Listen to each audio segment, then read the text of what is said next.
Aksaray शहर के लोग उन दिनों एक नए कर वसूलने वाले दिलेर खान के आतंक से त्रस्त थे। दिलेर खान न सिर्फ क्रूर और लालची था, बल्कि बादशाह का खास आदमी होने के घमंड में चूर भी रहता था। वह मनमाने ढंग से कर लगाता, गरीबों पर जुल्म ढाता और छोटी छोटी बातों पर लोगों को जेल में डालने की धमकी देता। उसकी काली घनी मूछें और डरावनी आंखें देखकर ही लोग कांपने लगते थे। बाजार में उसकी आमद होते ही दुकानें बंद होने लगतीं और गलियां सूनी हो जाती थीं। मुल्ला नसीरुद्दीन भी दिलेर खान के कारनामों से वाकिफ थे। गांव के कई लोग रोते बिलखते उनके पास अपनी फरियाद लेकर आते। मुल्ला सबकी बातें सुनते, उन्हें दिलासा देते, पर मन ही मन सोचते कि इस जालिम से कैसे निपटा जाए। सीधे सीधे उससे टकराना खतरे से खाली नहीं था, क्योंकि उसके पीछे बादशाह की ताकत थी। एक दिन दिलेर खान अपने सिपाहियों के साथ मुल्ला नसीरुद्दीन के घर आ धमका। "ए मुल्ला," दिलेर खान ने रौबदार आवाज में कहा, "हमने सुना है तुम्हारे पास एक गधा है। बादशाह के नए फरमान के मुताबिक हर गधे पर सालाना 5 दीनार का गधा कर लगाया गया है। लाओ 5 दीनार निकालो।" मुल्ला अपनी झोपड़ी के बाहर चारपाई पर बैठे धूप सेंक रहे थे। उन्होंने शांति से दिलेर खान की ओर देखा। 5 दीनार? एक गधे के लिए? हुजूर, यह तो सरासर नाइंसाफी है। मेरा गधा तो बूढ़ा हो चला है, मुश्किल से थोड़ा बहुत बोझ उठा पाता है। उसकी कमाई से तो उसका पेट भी ठीक से नहीं भरता, मैं 5 दीनार कहाँ से लाऊंगा? दिलेर खान हंसा, उसकी हंसी में क्रूरता थी। यह तुम्हारी समस्या है मुल्ला। या तो कर दो या गधा हमारे हवाले करो, और अगर आनाकानी की तो तुम्हें जेल में डाल दिया जाएगा। उसके सिपाही तलवारों पर हाथ रखे मुल्ला को घूर रहे थे। फातिमा, मुल्ला की पत्नी, घबराकर बाहर निकली। हुजूर, हम गरीब लोग हैं, हम पर रहम कीजिए। रहम? दिलेर खान ने अपनी मूंछों पर ताव देते हुए कहा, रहम सिर्फ बादशाह सलामत करते हैं।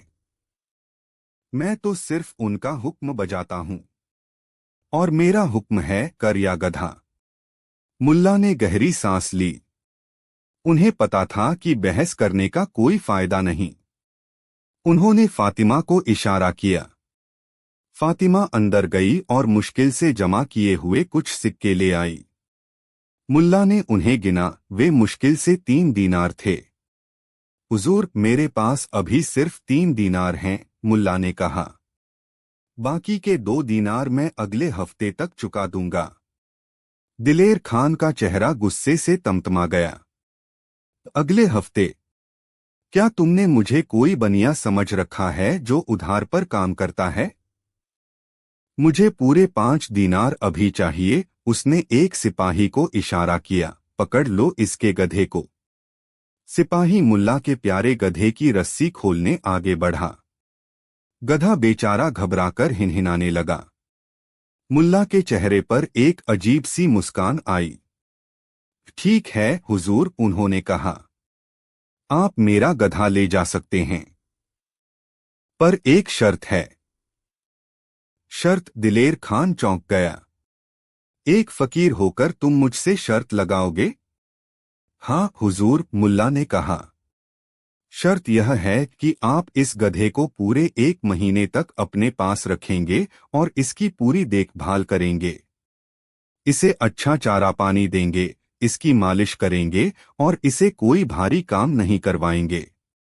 अगर 1 महीने बाद यह गधा खुश और तंदुरुस्त रहा तो मैं न सिर्फ बाकी के 2 दीनार दूंगा, बल्कि अगले साल का कर भी एडवांस में चुका दूंगा।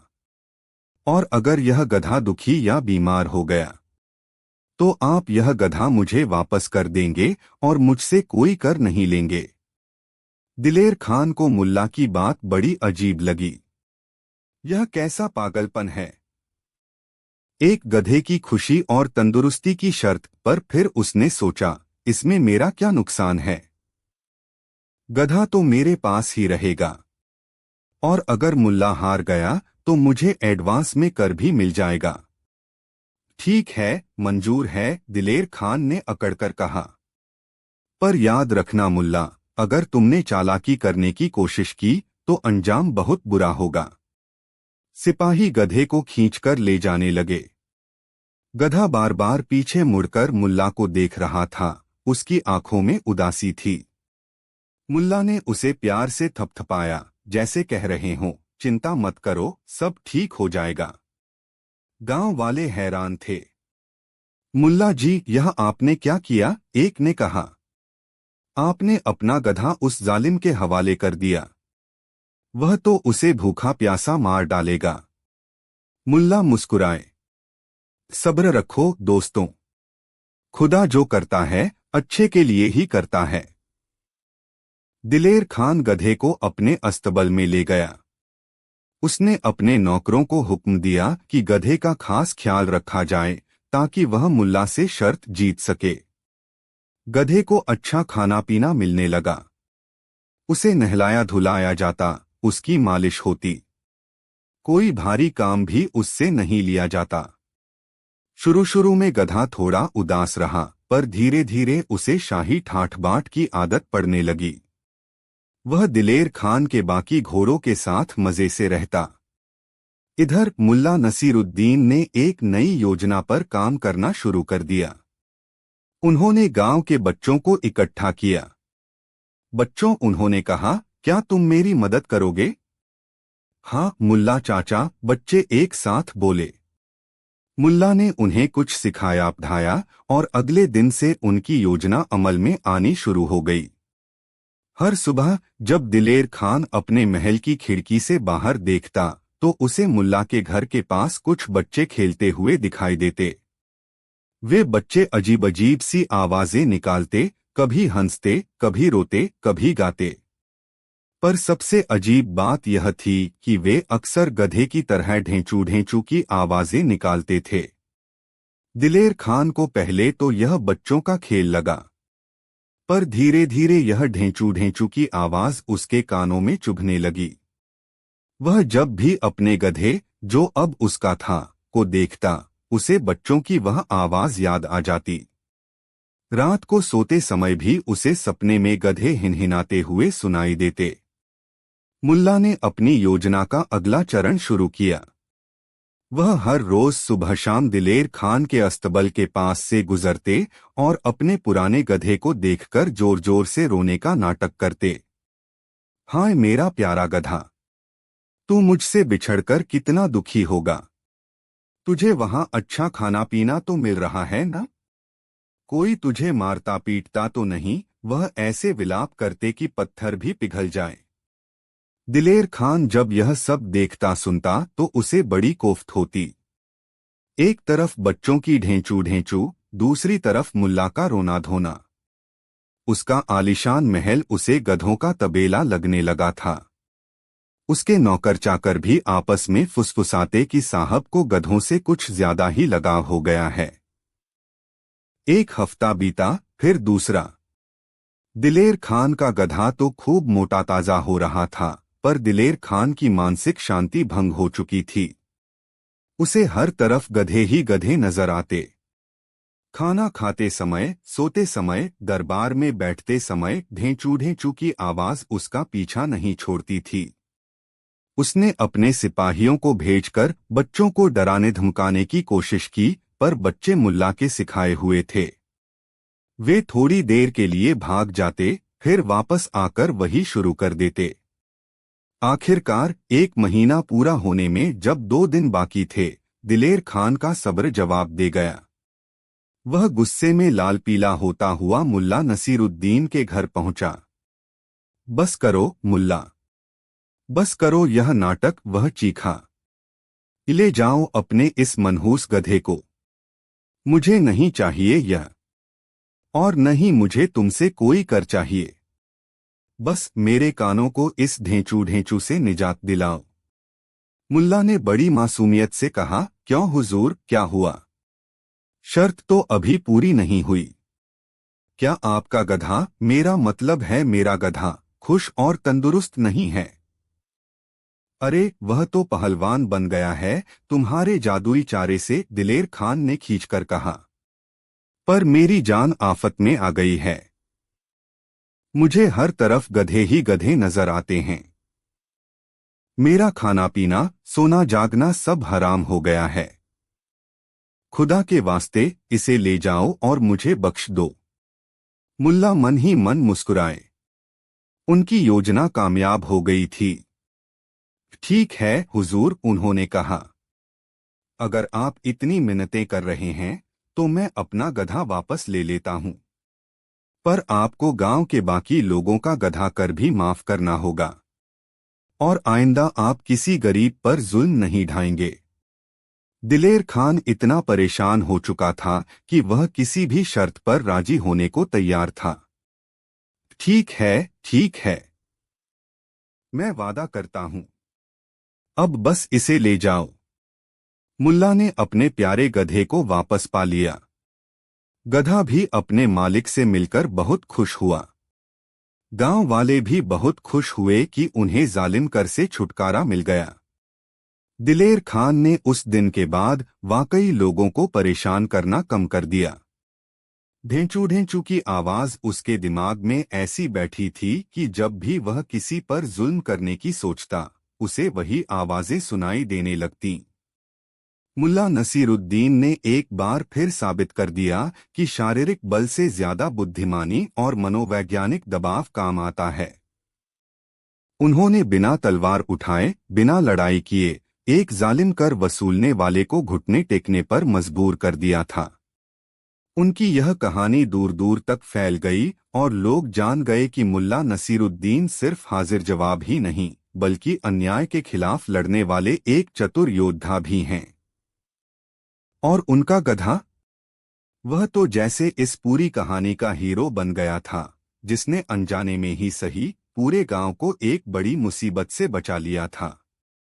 इस तरह मुल्ला ने न सिर्फ अपना गधा बचाया और कर माफ करवाया, बल्कि एक जालिम अधिकारी को भी सबक सिखाया, और वह भी अपने अनोखे और हास्यपूर्ण अंदाज में, जो उनकी पहचान थी। कहानी 2। बहुत समय पहले की बात है। बुखारा शहर के पास एक छोटे से गांव में मुल्ला नसीरुद्दीन अपनी पत्नी फातिमा और प्यारे गधे के साथ रहते थे। मुल्ला अपनी हाजिर जवाबी और अतरंगी हरकतों के लिए पूरे इलाके में मशहूर थे। कभी वह उल्टे गधे पर सवार होकर बाजार जाते, तो कभी अपनी ही परछाई को डांटते नजर आते। उनकी बातें अटपटी होतीं, पर उनमें गहरी समझ छिपी होती थी। एक दिन फातिमा ने मुल्ला से कहा, मुल्ला जी, घर में फाके पड़ रहे हैं। आपका यह गधा भी अब बूढ़ा हो चला है, ज्यादा बोझ नहीं उठा पाता। कुछ काम धंधा क्यों नहीं शुरू करते? कब तक हम पड़ोसियों से उधार मांगकर गुजारा करेंगे? मुल्ला ने अपनी खिचड़ी दाढ़ी पर हाथ फेरा, गहरी सोच में डूब गए। फातिमा की बात तो 16 आने सच थी। कुछ तो करना ही होगा। पर क्या? खेती-बाड़ी उनके बस की नहीं थी और दुकानदारी का उन्हें कोई तजुर्बा नहीं था। मुल्ला ने सोचते हुए कहा, फातिमा, तुम सही कह रही हो। मुझे कुछ ऐसा व्यापार शुरू करना चाहिए जो सबसे अनोखा हो, जिसमें लागत कम हो और मुनाफा। खैर, मुनाफे का क्या है, लोगों के चेहरे पर मुस्कान तो आए। अगले कुछ दिन मुल्ला अपने गधे पर सवार होकर आसपास के बाजारों और गांवों में घूमते रहे। वह लोगों को देखते, उनकी बातें सुनते, यह समझने की कोशिश करते कि उन्हें किस चीज की सबसे ज्यादा जरूरत है या किस चीज से उन्हें खुशी मिल सकती है। एक शाम जब वह थक-हार कर घर लौटे, तो देखा कि पड़ोसी के बच्चे एक छोटी सी चीज के लिए आपस में लड़ रहे थे। वह चीज थी एक रंगीन कंचा। बच्चों के चेहरे पर उसे पाने की जो ललक और खुशी थी, उसे देखकर मुल्ला के दिमाग में एक विचार कौंधा। फातिमा, मुझे मेरा व्यापार मिल गया, मुल्ला ने उत्साह से कहा। अरे वाह! क्या है वह? कहीं आपने बादशाह के खजाने में सेंध लगाने की तो नहीं सोची? फातिमा ने चिढ़ाते हुए पूछा। नहीं बेगम, नहीं। मैं बेचूंगा। मैं बेचूंगा खुशियां। खुशियां? फातिमा हैरान रह गई। भला खुशियां भी कोई बेचने की चीज है? और खरीदेगा कौन? सब खरीदेंगे फातिमा, सब खरीदेंगे, मुल्ला ने रहस्यमयी मुस्कान के साथ कहा। बस तुम देखती जाओ। अगले दिन सुबह सुबह मुल्ला ने फातिमा को कुछ छोटी छोटी पोटलियां बनाने को कहा। फिर वह बाजार गए और वहां से तरह तरह की सस्ती मगर दिलचस्प चीजें खरीद लाए। कहीं से रंग बिरंगे धागे, कहीं से चमकदार पत्थर, कुछ सूखे मेवे, थोड़ी सी खुशबूदार मिट्टी, बच्चों के लिए छोटी सीटियां, कुछ मीठी गोलियां। घर आकर उन्होंने हर पोटली में थोड़ी थोड़ी अलग अलग चीजें डाल दी। किसी में एक मीठी गोली और एक रंगीन धागा, किसी में एक छोटा सा चमकदार पत्थर और थोड़ी सी खुशबूदार मिट्टी। हर पोटली एक रहस्य थी। उन्होंने पोटलियों का नाम रखा खुशियों की पुड़िया। अगले दिन मुल्ला अपने गधे पर उन पुड़ियों का टोकरा लादकर गांव के चौक पर पहुंचे, जहां अक्सर लोग जमा होते थे। उन्होंने एक चादर बिछाई और उस पर अपनी रंग बिरंगी पुड़िया सजा दी। आओ आओ, खुशियों की पुड़िया ले जाओ। एक पुड़िया एक सिक्का, जो किस्मत में होगा वही पाओगे, मुल्ला ने आवाज लगानी शुरू की। लोग हैरान थे। मुल्ला, यह क्या नया शिगुफा है? एक ने पूछा। इन पुड़ियों में क्या है? अरे भाई, मुल्ला ने कहा, यही तो राज है। यह खुशियों की पुड़िया है। किसी को मुस्कान मिलेगी, किसी को बचपन की याद, किसी को सुकून, तो किसी को बस एक पल का अचरज। कीमत बस एक सिक्का। पहले तो लोग झिझके, पर मुल्ला की बातों में कुछ ऐसा जादू था कि एक बच्चे ने हिम्मत करके एक सिक्का दिया और एक पुड़िया उठा ली। उसने कांपते हाथों से पुड़िया खोली। उसमें से एक छोटी सी लकड़ी की सीटी और दो खजूर निकले। बच्चा खुशी से उछल पड़ा और सीटी बजाता हुआ भाग गया। यह देखकर दूसरे लोगों में भी उत्सुकता जागी। एक बूढ़ी अम्मा ने पुड़िया खरीदी। उसमें से इत्र में डूबी एक रुई और एक छोटा सा फूल निकला। बूढ़ी अम्मा की आंखों में चमक आ गई। अरे, यह तो मेरे बचपन की खुशबू है, वह बोली। धीरे धीरे भीड़ बढ़ने लगी। हर कोई जानना चाहता था कि उसकी किस्मत की पुड़िया में क्या है। किसी को खाने की चीज मिलती, किसी को खेलने की, किसी को सजाने की। हर पुड़िया खोलने पर एक छोटा सा आश्चर्य होता, एक छोटी सी खुशी। मुल्ला ने दाम भी ऐसा रखा था कि कोई भी खरीद सके। कुछ दिनों में मुल्ला की खुशियों की पुड़िया पूरे इलाके में मशहूर हो गई। लोग दूर दूर से आने लगे। बच्चे तो बच्चे, बड़े भी इन पुड़ियों के दीवाने हो गए। उन्हें इस बात का इंतजार रहता कि आज मुल्ला की पुड़िया से क्या निकलेगा। मुल्ला का व्यापार चल निकला। अब उनके घर में फाके नहीं पड़ते थे। फातिमा भी खुश थी। वह रोज नई नई चीजें सोचती और मुल्ला को बताती कि पुड़ियों में क्या क्या रखा जा सकता है।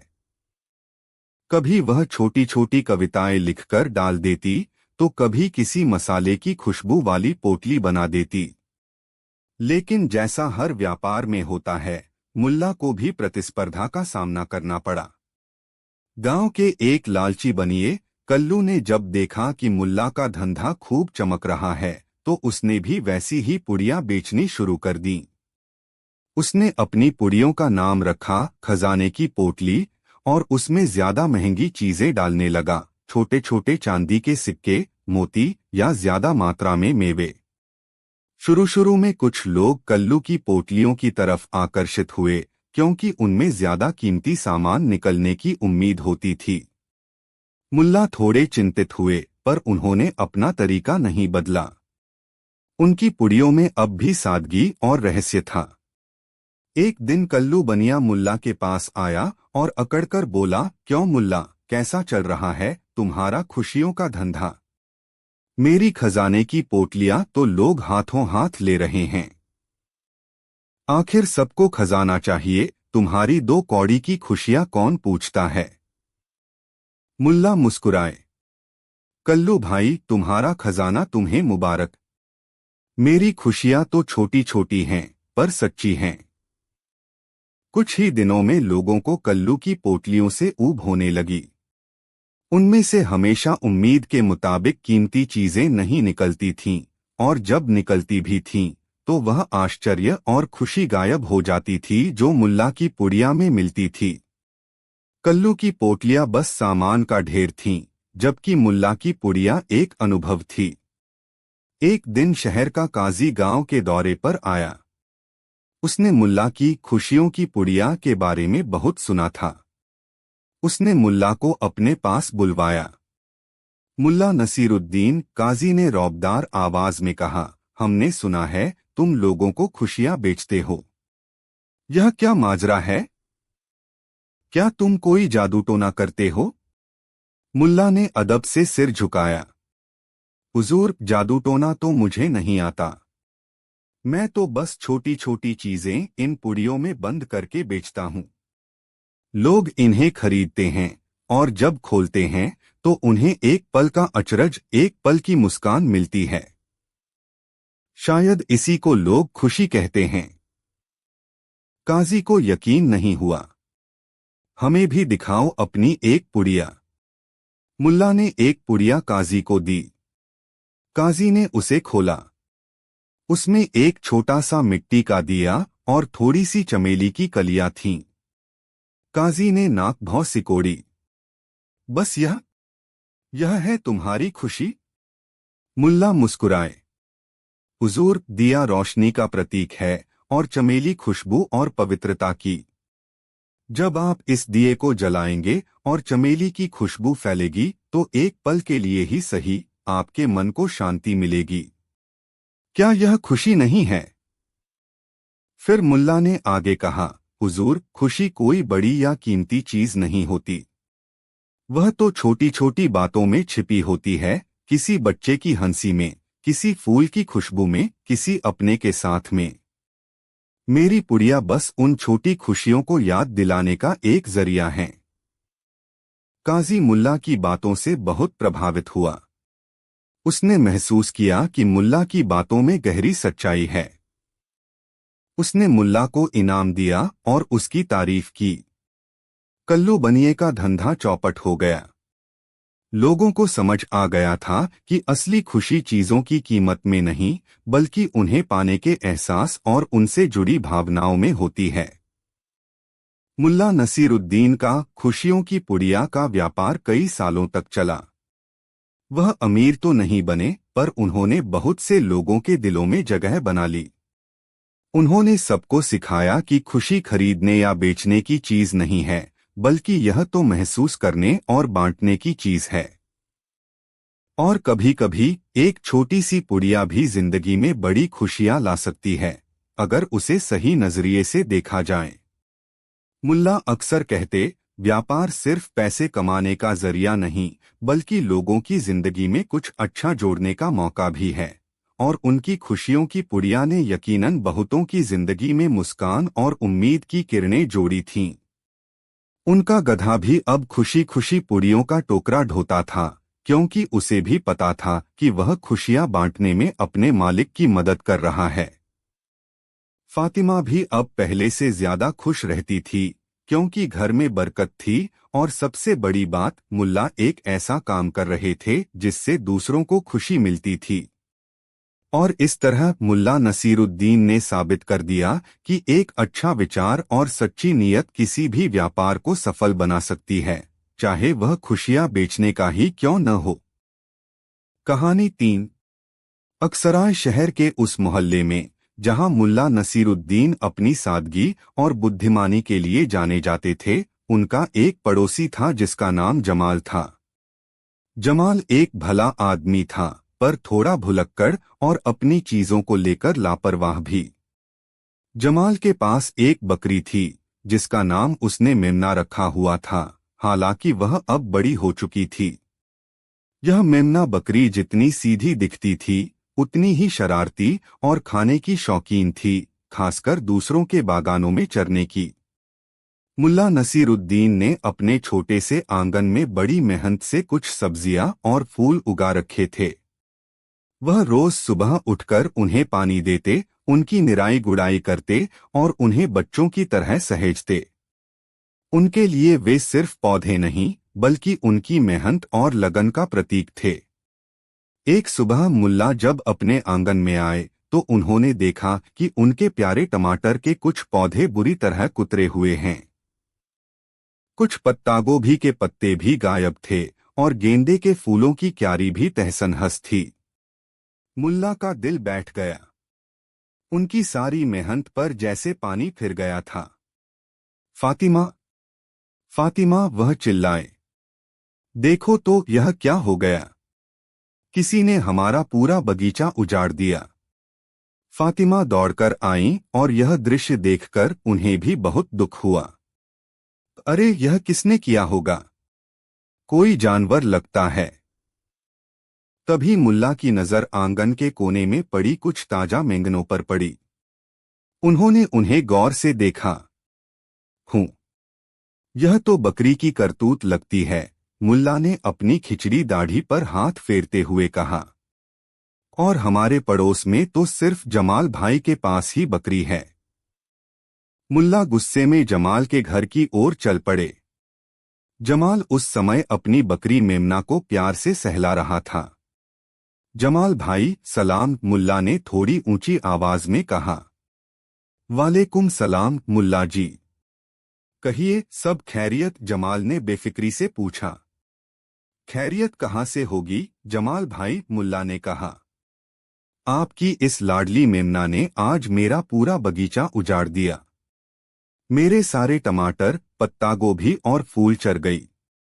जमाल ने हैरानी से अपनी बकरी की ओर देखा। मेरी मेमना? नहीं नहीं मुल्ला जी, यह तो बहुत सीधी है। यह ऐसा कर ही नहीं सकती। यह तो अपने बाड़े से बाहर भी नहीं निकलती। सीधी है, मुल्ला ने व्यंग्य से कहा। तो फिर मेरे आंगन में जो तबाही मची है, वह क्या किसी जिन ने की है? मैंने अपनी आंखों से वहां बकरी की मेंगने देखी हैं। जमाल थोड़ा झेंप गया। अच्छा, हो सकता है गलती से निकल गई हो, पर यकीन मानिए यह जानबूझकर ऐसा नहीं करती। गलती से हो या जानबूझकर, नुकसान तो मेरा हुआ है न, मुल्ला ने कहा। आपको अपनी बकरी को संभाल कर रखना चाहिए। आइंदा अगर यह मेरे बगीचे में घुसी तो ठीक नहीं होगा। जमाल ने मुल्ला से माफी मांगी और वादा किया कि वह आगे से ध्यान रखेगा। मुल्ला थोड़े शांत हुए, पर उनका मन अब भी खट्टा था। उन्होंने वापस आकर अपने उजड़े हुए बगीचे को ठीक करने की कोशिश की। अगले कुछ दिन शांति से बीते। मुल्ला ने अपने बगीचे के चारों ओर कांटों की एक अस्थायी बाड़ भी लगा दी थी।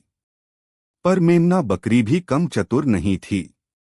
वह जानती थी कि मुल्ला के बगीचे में सबसे स्वादिष्ट और ताज़ी सब्जियां मिलती हैं। एक दोपहर जब मुल्ला घर पर नहीं थे, मेमना ने कांटों की बाड़ में एक छोटी सी जगह ढूंढ निकाली और चुपके से अंदर घुस गई।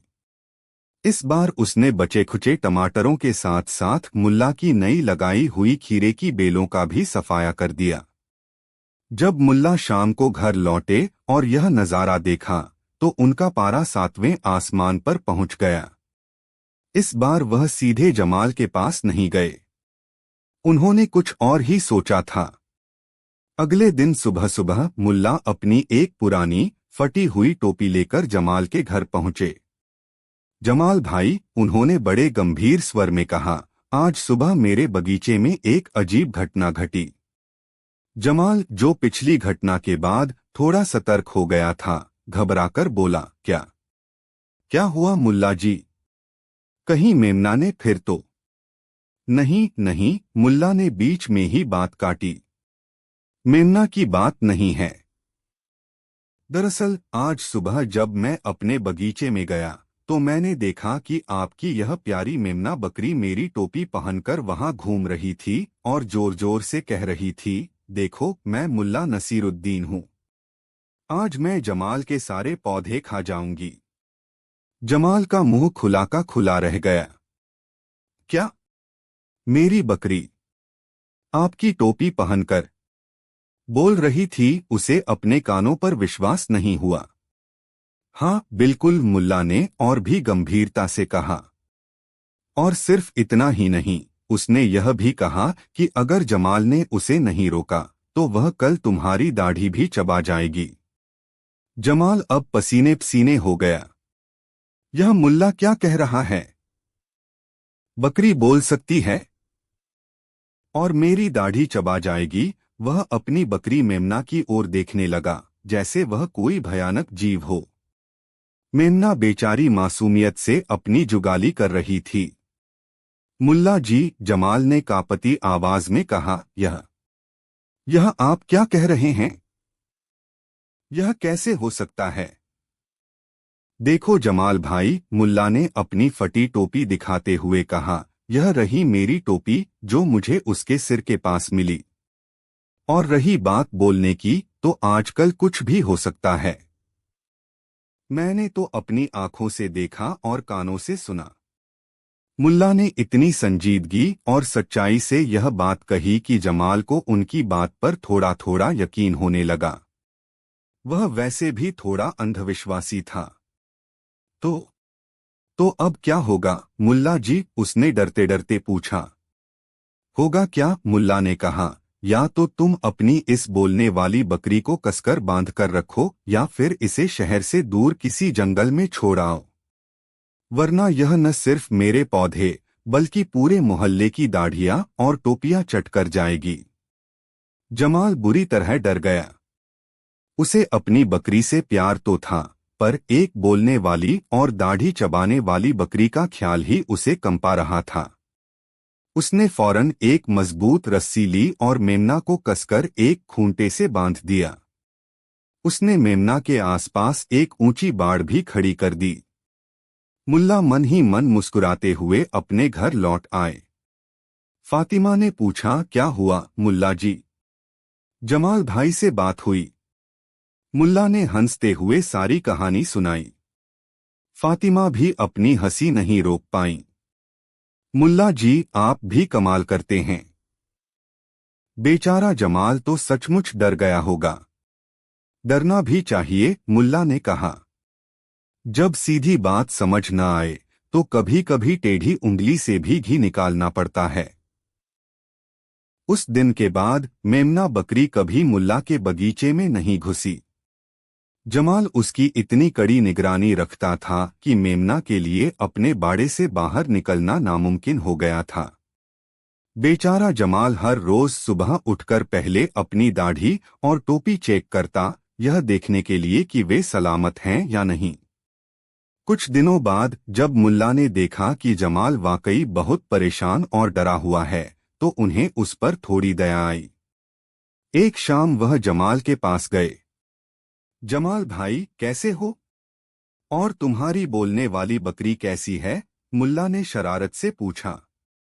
जमाल ने उदास होकर कहा, मुल्ला जी, जब से आपने वह बात बताई है मेरी तो रातों की नींद उड़ गई है। मैं हर वक्त बस यही सोचता रहता हूं कि कहीं यह सचमुच कुछ कर न बैठे। मैंने तो इसे बेचना भी चाहा, पर कोई ऐसी बकरी खरीदने को तैयार नहीं। मुल्ला को हंसी आ गई। अरे जमाल भाई, तुम भी कितने भोले हो। क्या तुमने सचमुच मेरी बात पर यकीन कर लिया था? जमाल ने हैरानी से मुल्ला की ओर देखा। तो क्या वह सब झूठ था? हाँ भाई, मुल्ला ने हंसते हुए कहा। बकरियां बोलती नहीं हैं और न ही वे दाढ़ियां चबाती हैं। वह तो मैंने तुम्हें सबक सिखाने के लिए और अपनी सब्जियों को बचाने के लिए एक कहानी गढ़ी थी। जमाल पहले तो अवाक रह गया, फिर उसे धीरे धीरे सारी बात समझ आई। उसके चेहरे पर शर्मिंदगी और थोड़ी राहत के भाव एक साथ उभरे। ओह मुल्ला जी, आपने तो मुझे डरा ही दिया था, उसने कहा। पर मैं मानता हूं, गलती मेरी ही थी। मुझे अपनी बकरी का ध्यान रखना चाहिए था। कोई बात नहीं, जमाल भाई, मुल्ला ने कहा, अब तो तुम्हें सबक मिल गया है। और सच कहूँ तो तुम्हारी मेमना की वजह से मेरे बगीचे की सब्जियां पहले से ज्यादा स्वादिष्ट लगने लगी थीं, जब तक वह उन्हें खाती नहीं थी। दोनों ठहाका मारकर हंस पड़े। उस दिन के बाद जमाल ने अपनी बकरी को और भी सावधानी से रखना शुरू कर दिया, पर अब डर से नहीं बल्कि जिम्मेदारी से। मुल्ला का बगीचा भी अब सुरक्षित था। कभी कभी जब मोहल्ले में लोग बैठते तो मुल्ला यह कहानी सुनाकर सबको खूब हंसाते और जमाल भी अपनी बेवकूफ़ी पर मुस्कुरा देता। इस तरह मुल्ला नसीरुद्दीन ने अपनी बुद्धिमानी और हाजिर जवाबी से न सिर्फ अपनी समस्या का हल निकाला बल्कि अपने पड़ोसी को एक महत्वपूर्ण सबक भी सिखाया, और वह भी बिना किसी लड़ाई झगड़े या मनमुटाव के। यह कहानी एक और मिसाल बन गई कि कैसे मुल्ला अपनी अनोखी तरकीबों से मुश्किलों को भी मनोरंजन में बदल देते थे। और शरारती मेमना बकरी, वह भी शायद मन ही मन सोचती होगी कि मुल्ला नसीरुद्दीन से पंगा लेना कितना महंगा पड़ सकता है। कहानी 4। अक्सराय शहर के चहल पहल भरे बाजार में, जहां हर सुबह सूरज की पहली किरण के साथ ही सौदागरों की आवाजें गूंजने लगती थीं, एक व्यापारी था जिसका नाम जुनैद था। जुनैद की दुकान बाजार के बीचों बीच थी और वह अपनी चिकनी चुपड़ी बातों और सामान को बढ़ा चढ़ाकर बेचने की कला के लिए जाना जाता था। उसकी जुबान में शहद की मिठास थी, पर दिल में फरेब का कांटा। वह अक्सर खराब माल को अच्छा बताकर, कम तौलकर या कीमतें आसमान पर चढ़ाकर ग्राहकों को ठग लिया करता था। कई लोग उसकी चालबाजियों का शिकार हो चुके थे, पर जुनैद इतना शातिर था कि कोई उसे रंगे हाथों पकड़ नहीं पाता था। उसकी प्रसिद्धि एक कुशल व्यापारी से ज्यादा एक लफ्फाज और झूठ के सौदागर के रूप में फैल चुकी थी। एक सुबह मुल्ला नसीरुद्दीन अपने प्यारे गधे पर सवार होकर बाजार पहुंचे। फातिमा, उनकी पत्नी, ने उन्हें घर के लिए कुछ जरूरी सामान लाने को कहा था। थोड़ा सा जैतून का तेल, कुछ खजूर और बच्चों के लिए कपड़े सिलवाने के लिए थोड़ा कपड़ा।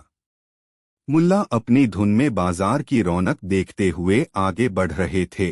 तभी उनकी नजर जुनैद की दुकान पर पड़ी, जहां काफी भीड़ लगी थी। जुनैद उस समय एक बूढ़ी औरत को कपड़े का एक थान दिखा रहा था। अम्मा, वह बड़ी नरमी से कह रहा था, यह कपड़ा सीधे दमिश्क से आया है। इसका रंग 100 बार धोने पर भी नहीं जाएगा और इसकी मजबूती ऐसी कि आपके पोते भी इसे पहनेंगे। यकीन मानिए, पूरे बाजार में इससे बेहतर कपड़ा आपको नहीं मिलेगा। बूढ़ी अम्मा उसकी बातों में आ गई और उसने महंगी कीमत चुकाकर वह कपड़ा खरीद लिया। मुल्ला ने देखा कि कपड़ा तो साधारण लग रहा था, पर जुनैद ने उसे सोने के भाव बेच दिया। मुल्ला मन ही मन मुस्कुराए। लगता है आज कुछ मनोरंजन का सामान मिलेगा, उन्होंने सोचा। मुल्ला अपनी खरीदारी पूरी करने के बाद जुनैद की दुकान पर पहुंचे। जुनैद ने मुल्ला को देखा तो उसकी आंखों में एक खास चमक आ गई। यह सीधा सादा दिखने वाला मुल्ला आज मेरा अगला शिकार बनेगा, उसने सोचा। आइए आइए मुल्ला जी, जुनैद ने बड़ी गर्मजोशी से स्वागत किया। आज कैसे हमारी गरीब की दुकान पर कदम रखे? कहिए, क्या खिदमत कर सकता हूँ? मुल्ला ने अपनी खिचड़ी दाढ़ी पर हाथ फेरा और बोले, जुनैद भाई, सुना है तुम्हारी दुकान पर हर चीज अव्वल दर्जे की मिलती है। मुझे थोड़ा जैतून का तेल चाहिए, एकदम खालिस। जुनैद फौरन एक बर्तन ले आया। मुल्ला जी, यह तेल देखिए, स्पेन के सबसे बेहतरीन जैतूनों से निकाला गया है। इसकी खुशबू और स्वाद ऐसा कि आप उंगलियां चाटते रह जाएंगे। और सेहत के लिए तो अमृत है, अमृत। उसने तेल की कुछ बूंदें अपनी हथेली पर रगड़कर मुल्ला को सूंघाई। मुल्ला ने तेल को सूंघा। उन्हें कुछ गड़बड़ लगी। खुशबू तो थी, पर वैसी नहीं जैसी खालिस तेल की होती है। उन्हें शक हुआ कि इसमें कोई सस्ता तेल मिलाया गया है, पर उन्होंने जाहिर नहीं होने दिया। अच्छा, कीमत क्या है इसकी? मुल्ला ने पूछा। जुनैद ने जो कीमत बताई वह आम बाजार भाव से लगभग दोगुनी थी। ठीक है, दे दो आधा किलो, मुल्ला ने कहा, जैसे उन्हें कीमत से कोई फर्क ही न पड़ा हो। जुनैद खुश हो गया। उसने तराजू निकाला। मुल्ला की नजरें तराजू पर ही थीं। उन्होंने देखा कि जुनैद ने बड़ी सफाई से तराजू के एक पलड़े के नीचे एक छोटा सा पत्थर का टुकड़ा खिसका दिया था। तेल तौलने के बाद जुनैद ने कहा, और कुछ मुल्ला जी? हाँ, कुछ बढ़िया खजूर दिखाओ। एकदम ताजे और मीठे होने चाहिए, जैसे सीधे पेड़ से तोड़कर लाए हों। जुनैद अंदर से खजूर का एक डिब्बा लाया। मुल्ला जी, ये खजूर देखिए, मदीना के खास बागानों से मंगवाए हैं। इतने रसीले और मीठे कि शहद भी शर्मा जाए। एक बार खाएंगे तो बस खाते ही रह जाएंगे। उसने एक खजूर मुल्ला को चखने के लिए दिया। मुल्ला ने खजूर चखा। वह सूखा और बासी लग रहा था, जैसे कई दिनों का पड़ा हो। ठीक है, मुल्ला ने कहा, 1 किलो दे दो। जुनैद ने फिर वही तराजू इस्तेमाल किया, और मुल्ला जानते थे कि उन्हें खजूर भी कम ही मिलेंगे। पैसे चुकाकर मुल्ला चलने लगे तो जुनैद ने पीछे से आवाज दी, मुल्ला जी, कभी हमारी दुकान से कपड़े भी तो खरीदिए। ऐसे ऐसे नायाब कपड़े हैं कि बादशाह भी देखकर दंग रह जाए। मुल्ला रुके, मुस्कुराए और बोले, जुनैद भाई, तुम्हारे तेल की खुशबू, खजूरों की मिठास और कपड़ों की चमक की चर्चा तो दूर दूर तक है। पर मुझे एक बात समझ नहीं आती। क्या बात मुल्ला जी? जुनैद ने उत्सुकता से पूछा। उसे लगा शायद मुल्ला उसकी तारीफ करने वाले हैं। मुल्ला ने गंभीर होकर कहा, मैं सोच रहा था कि तुम इतनी सारी बेहतरीन चीजें इतने सस्ते में कैसे बेच लेते हो। तुम्हें तो घाटा होता होगा। जुनैद थोड़ा सकपकाया, फिर संभल कर बोला, अरे मुल्ला जी, हम तो बस लोगों की सेवा करना चाहते हैं। थोड़ा मुनाफा ही काफी है। ऊपर वाले की दुआ से सब ठीक चलता है। उसकी आवाज में बनावटी विनम्रता थी। मुल्ला ने कहा, यह तो बड़ी अच्छी बात है जुनैद। खुदा तुम्हारे कारोबार में और बरकत दे। अच्छा, एक बात बताओ, तुम इतने सच्चे और ईमानदार हो, क्या तुम कभी झूठ बोलते हो? जुनैद ने छाती फुलाकर कहा, मुल्ला जी, झूठ और मैं? तौबा तौबा। जुनैद की जुबान से कभी झूठ नहीं निकलता। सच कहना तो मेरा उसूल है। इसी सच्चाई के दम पर तो आज मेरा कारोबार इतना फैला है। उसने अपनी दुकान की ओर इशारा करते हुए कहा। वाह, यह सुनकर तो दिल खुश हो गया, मुल्ला ने कहा। जुनैद भाई, मुझे एक ऐसे ही सच्चे आदमी की तलाश थी। दरअसल मेरे साथ एक अजीब वाकया हुआ है, और मुझे एक गवाह चाहिए जो काजी साहब के सामने सच सच बयान दे सके। जुनैद की आंखों में लालच चमक उठा। काजी के सामने गवाही? जरूर कोई बड़ा मामला होगा। शायद कुछ मालपानी मिल जाए। उसने फौरन कहा, मुल्ला जी, आप हुक्म कीजिए। मैं आपके लिए जान भी हाजिर कर सकता हूँ। सच कहने से मैं कभी पीछे नहीं हटता। मुल्ला ने आसपास देखा कि कोई सुन तो नहीं रहा, फिर धीरे से जुनैद के कान के पास जाकर बोले, जुनैद भाई, कल रात जब मैं अपने खेत से लौट रहा था तो मैंने देखा कि मेरा गधा सोने के अंडे दे रहा था। जुनैद की आंखें फटी की फटी रह गईं। क्या? सोने के अंडे? उसे अपने कानों पर विश्वास नहीं हुआ। हाँ, बिल्कुल सोने के, मुल्ला ने और भी रहस्यमय तरीके से कहा। मैंने अपनी आंखों से देखा। एक के बाद एक 3 सोने के अंडे। पर जब मैं उन्हें उठाने गया तो पड़ोसी का कुत्ता भौंकने लगा और मेरा गधा डरकर भाग गया। अंडे भी वहीं खेत में कहीं गिर गए। सुबह जब मैं गया तो अंडे गायब थे। मुझे शक है कि मेरे पड़ोसी करीम ने चुरा लिए हैं। जुनैद का दिमाग तेजी से काम करने लगा। सोने के अंडे। अगर मुल्ला का गधा सच में सोने के अंडे देता है तो यह तो कुबेर का खजाना है। अगर मैं मुल्ला का साथ दूं और वह यह मामला जीत जाए तो मुझे भी अच्छा खासा हिस्सा मिल सकता है। यह तो बहुत बुरा हुआ मुल्ला जी, जुनैद ने हमदर्दी जताते हुए कहा। करीम तो है ही बड़ा लालची। पर आप चिंता न करें, मैं आपके साथ हूं। मैं काजी साहब के सामने गवाही दूंगा कि मैंने भी आपके गधे को सोने के अंडे देते देखा है। मुल्ला ने हैरानी से कहा, पर जुनैद भाई, तुम तो वहां थे ही नहीं। तुम कैसे गवाही दोगे? जुनैद ने आंख मारी। अरे मुल्ला जी, आप उसकी फिक्र न करें। आप बस मुझे थोड़ा सा इनाम पहले दे दें, फिर देखिए मैं कैसी गवाही देता हूं।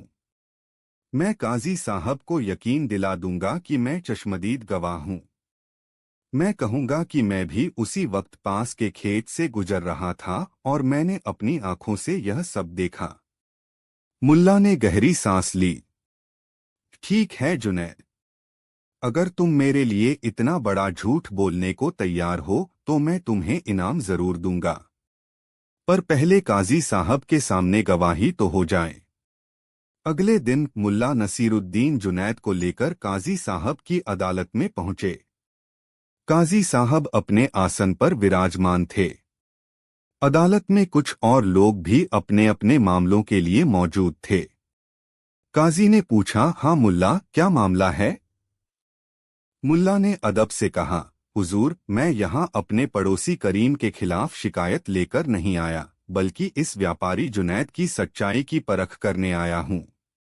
सब लोग हैरान रह गए। जुनैद भी घबरा गया। उसे समझ नहीं आ रहा था कि मुल्ला क्या करने वाले हैं। काजी ने कहा, खोलकर बताओ, क्या बात है? मुल्ला ने कहा, हुजूर, यह जुनैद, जो बाजार का एक जाना माना व्यापारी है, कल मुझसे कह रहा था कि यह कभी झूठ नहीं बोलता।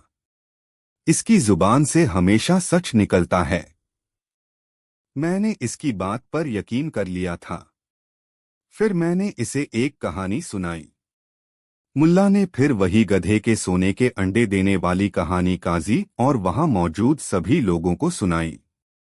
फिर उन्होंने कहा, हुजूर, जब मैंने यह कहानी जुनैद को सुनाई तो इसने फौरन कहा कि यह आपके सामने झूठी गवाही देने को तैयार है कि इसने भी मेरे गधे को सोने के अंडे देते देखा है, बशर्ते मैं इसे कुछ इनाम दूं। जुनैद का चेहरा सफेद पड़ गया। वह कुछ कहना चाहता था, पर उसके मुंह से आवाज नहीं निकल रही थी। काजी ने जुनैद की ओर घूरकर देखा। क्यों जुनैद, क्या यह सच है? जुनैद हकलाते हुए बोला, नहीं, नहीं हुजूर। मुल्ला तो, यह तो मजाक कर रहे हैं। मुल्ला मुस्कुराए।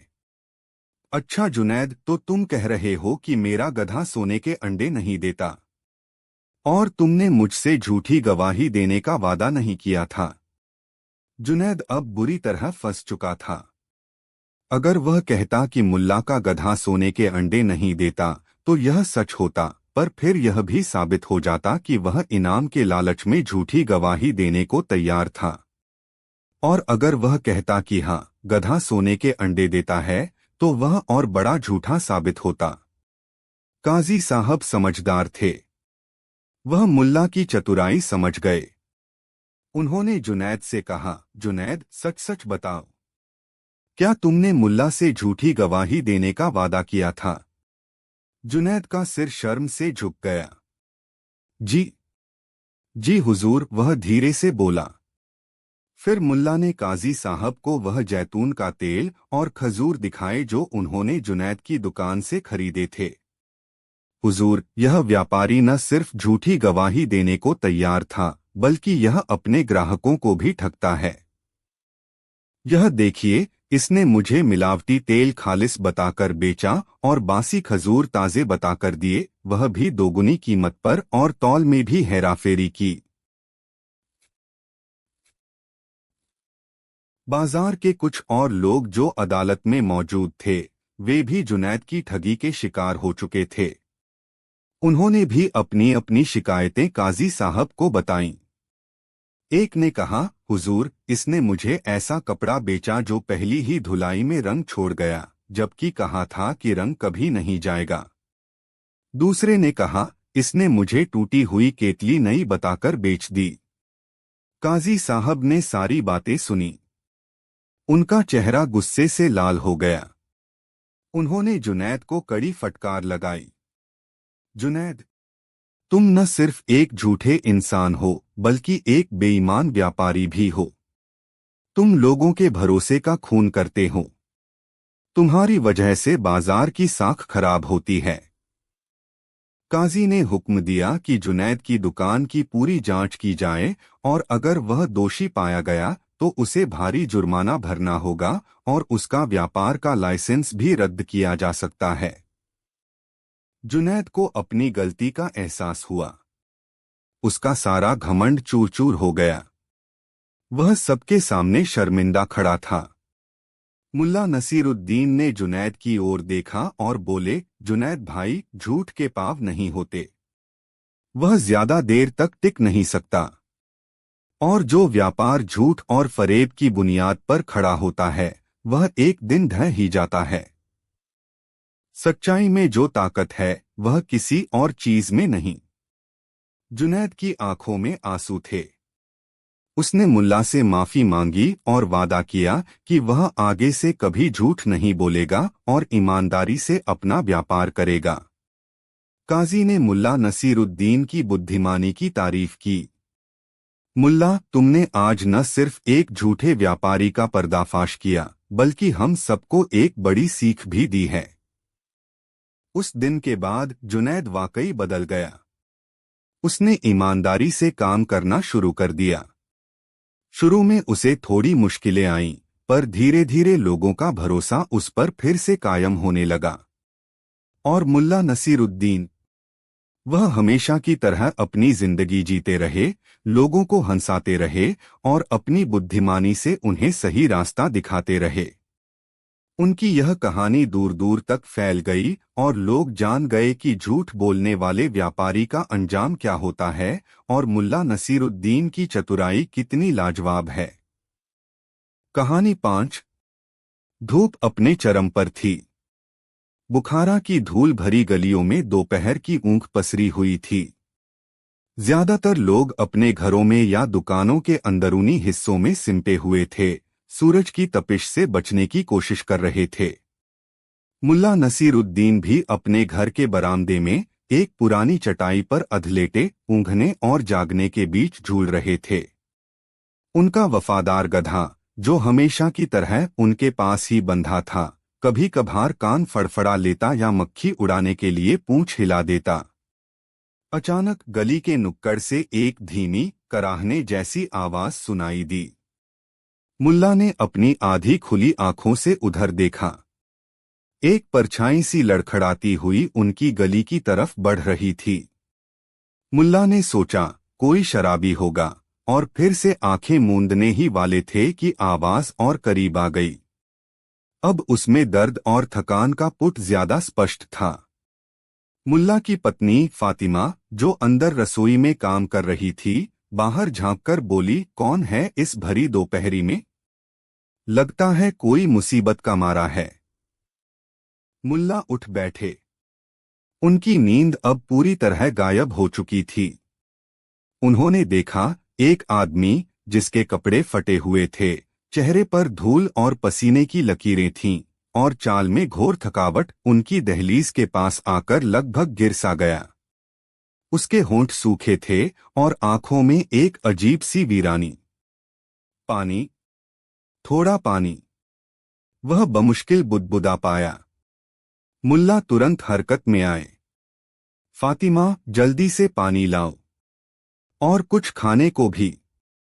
फातिमा दौड़कर पानी का कटोरा और 2 सूखी रोटियां ले आई। मुल्ला ने सहारा देकर उस अजनबी को बिठाया और पानी पिलाया। पानी पीकर जैसे उसमें थोड़ी जान आई। उसने कृतज्ञता भरी नजरों से मुल्ला को देखा। कौन हो भाई?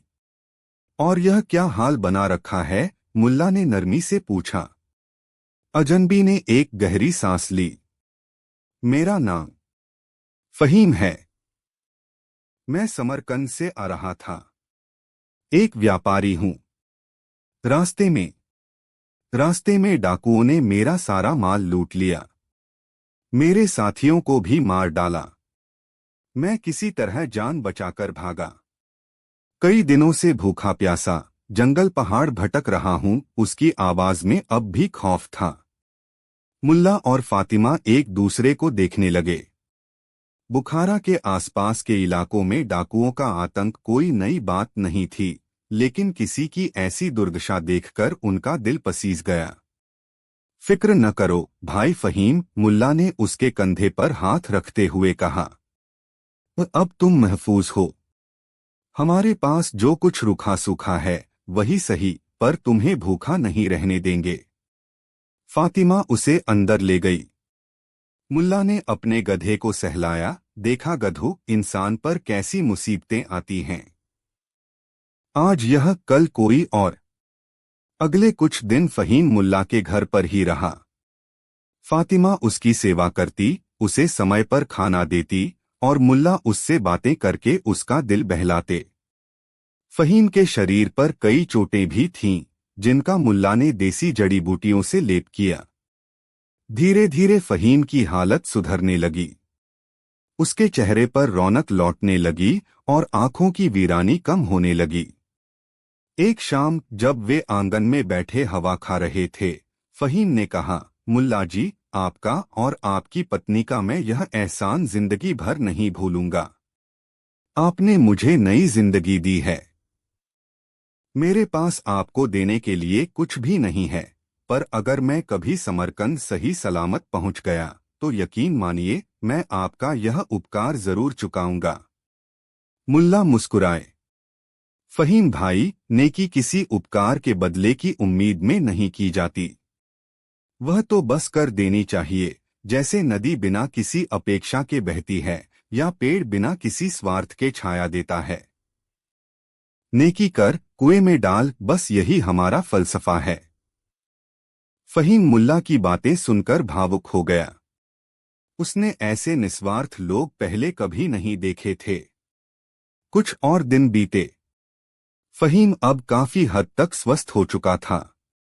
उसने समरकंद लौटने की इच्छा जताई। मुल्ला जी, अब मुझे चलना चाहिए। मेरे परिवार वाले मेरी राह देख रहे होंगे।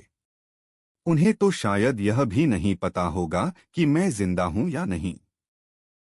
मुल्ला ने कहा, हाँ भाई, तुम्हें अपने परिवार के पास जरूर जाना चाहिए, लेकिन सफर लंबा है और तुम्हारे पास रास्ते के लिए कुछ भी नहीं है। मुल्ला कुछ देर सोचते रहे, फिर अंदर गए और एक छोटी सी पोटली लेकर लौटे। यह लो फहीम, इसमें कुछ खाने का सामान और थोड़े से सिक्के हैं जो हमने बचा रखे थे। तुम्हारे रास्ते में काम आएंगे। फहीम की आंखें भर आईं। मुल्ला जी, मैं पहले ही आपका इतना कर्जदार हूं। यह सब लेकर मैं आपको और मुसीबत में नहीं डालना चाहता। अरे भाई, मुल्ला हंसे, यह कोई मुसीबत नहीं, यह तो हमारा फर्ज है। मेहमान भगवान का रूप होता है और मुसीबत में फंसा इंसान तो और भी खास। बस दुआ करना कि तुम सही सलामत घर पहुंच जाओ। फातिमा ने भी फहीम को रास्ते के लिए कुछ भुने चने और गुड़ बांध दिए। अगली सुबह फहीम जाने के लिए तैयार हुआ। उसने मुल्ला और फातिमा के पैर छूकर आशीर्वाद लिया। मैं आपका यह उपकार कभी नहीं भूलूंगा। जाओ भाई, अल्लाह तुम्हारी हिफाजत करे, मुल्ला ने कहा और उसे गली के मोड़ तक छोड़ने गए। फहीम के जाने के बाद फातिमा थोड़ी चिंतित हुई। जी, आपने हमारी सारी बचत उसे दे दी। अब अगर हमें जरूरत पड़ी तो क्या होगा? मुल्ला ने अपनी दाढ़ी पर हाथ फेरते हुए कहा, फातिमा, जरूरतें तो कभी खत्म नहीं होती। आज हमारे पास था, हमने दे दिया। कल अल्लाह कोई और सबब बना देगा। फिक्र मत करो। जिसने उसे यहां तक पहुंचाया वह हमारे लिए भी कोई रास्ता निकाल ही लेगा। समय बीतता गया। मुल्ला और फातिमा अपनी रोजमर्रा की जिंदगी में मशगूल हो गए। फहीम की याद भी धीरे धीरे धुंधली पड़ने लगी, जैसे पानी पर खींची लकीर। उन्होंने सचमुच नेकी कर कुएं में डाल वाली कहावत को चरितार्थ कर दिया था। एक दिन मुल्ला बाजार से कुछ सौदा सुलफ लेकर लौट रहे थे। रास्ते में उन्हें गांव का चौकीदार मिला। चौकीदार ने अदब से सलाम किया और कहा, मुल्ला जी, शहर के काजी साहब ने आपको याद फरमाया है। मुल्ला हैरान हुए। काजी साहब ने मुझे? खैर तो है?